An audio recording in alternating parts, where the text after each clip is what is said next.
Mtazamaji, hii ni Amasho Online TV na mimi ni Maretini Mhina. Mtazamaji, Waswahili husema kidole kimoja hakivunji chawa na pia mtoaji hakosi cha kutoa. Hizi ni methali zinazokumbusha kuwa jamii hujengwa na mshikamano, huruma na moyo wa kujali wengine. Katika kijiji cha Kitifu kilichopo kata Mgombezi, halmashauri ya mji Korogwe, maneno hayo yamegeuka kuwa vitendo baada ya kikundi cha matendo ya huruma cha mjini Korogwe kufika na sadaka ya nguo na viatu kwa wananchi wenye uhitaji.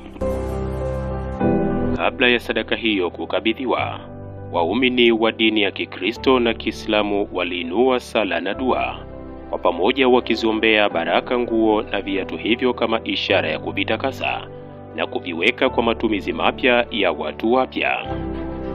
Ni tukio lililoonesha kuwa imani tofauti zinaweza kuungana katika kusimamia jambo moja la upendo kwa binadamu. Kazi yetu kubwa sisi ni kutoa sadaka zinazowasaidia wengine. Sasa katika kutoa sadaka zinazowasaidia wengine, kuna wenzetu walitoa nguo na viatu na tukaamua tuzilete Kitifu na kwa Magogo. Kwa hiyo leo hii tumekuja na hizo nguo na viatu kwa ajili ya watoto na kina mama, nadhani vingine viko hapo. Vitu hivyo atapita mtu, usichukue labda kinachokufaa, chukua kitakachomfaa mtu yoyote ambaye wewe unaona kitamfaa. Sawa? Kuna vitu mbalimbali, ukifika chukua kimoja, kaa, afu hivyo mpaka viishe. Umenielewa Na tusiwe na fujo, kwa sababu hivi vitu mbili kila mara vinatoka, tunaweza tukaja tena. Mtazamaji, katika jamii nyingi, sadaka si kipimo cha utajiri bali ni kipimo cha moyo. Kama isemavyo methali, moyo wa kutoa haupimwi kwa wingi wa mali. Hata kilicho kidogo kinaweza kuwa kikubwa kwa anayehitaji. Baada ya maombi na dua, wananchi walikabidhiwa nguo na viatu vilivyokusanywa kwa hiari kutoka kwa watu walioguswa kushiriki matendo ya huruma. Kwa hiyo ninatoa shukrani kwa msaada tulioletewa. Kwa hiyo ninatoa msaada kwa wote. Nyinyi wageni wetu mliotuletea msaada huu, ninatoa shukrani. Mungu anijalie, anibariki kwa amani na upendo. Kwa hiyo natoa shukrani, kuna mingi na hayo. Mtazamaji, tabasamu la mama huyu linaeleza zaidi ya maneno. Kwa wengi waliopokea msaada huu, si nguo na viatu pekee walivyopata, bali pia faraja na uthibitisho kwamba bado wapo wanaowakumbuka katika changamoto za maisha. Wahenga walisema wema hauozi. Kila tendo la huruma huacha alama katika maisha ya mwingine na mara nyingi huwa chanzo cha matumaini mapya.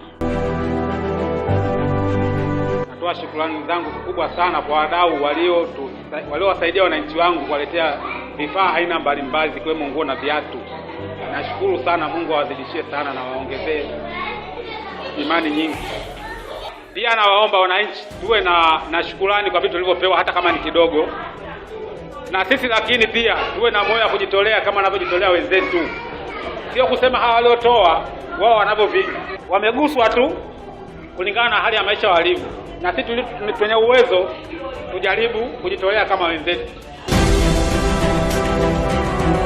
Kuna swala lingine, wenzangu wale wa Forest Focus walipita huku wakawaambia kuhusu miti ya matunda na mbao. Naambia mtaandikisha, si ndio? Swala hilo nitalifuatilia na mtapatiwa hiyo miti na wakati ukifika.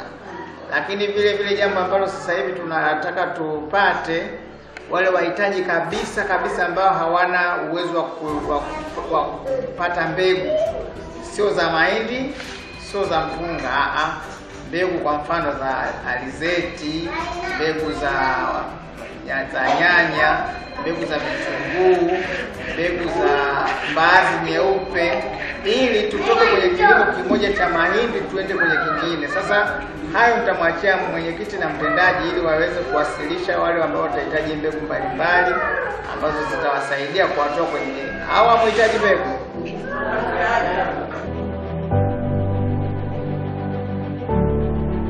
Mtazamaji, jamii yenye maendeleo hujengwa na watu wanaoguswa na mahitaji ya wenzao. Waliotoa sadaka hizi si lazima wawe matajiri, bali wameonyesha kuwa moyo wa upendo una thamani kuliko wingi wa mali. Matendo ya huruma hujenga madaraja ya upendo, huimarisha mshikamano na kurejesha matumaini kwa wanaohitaji.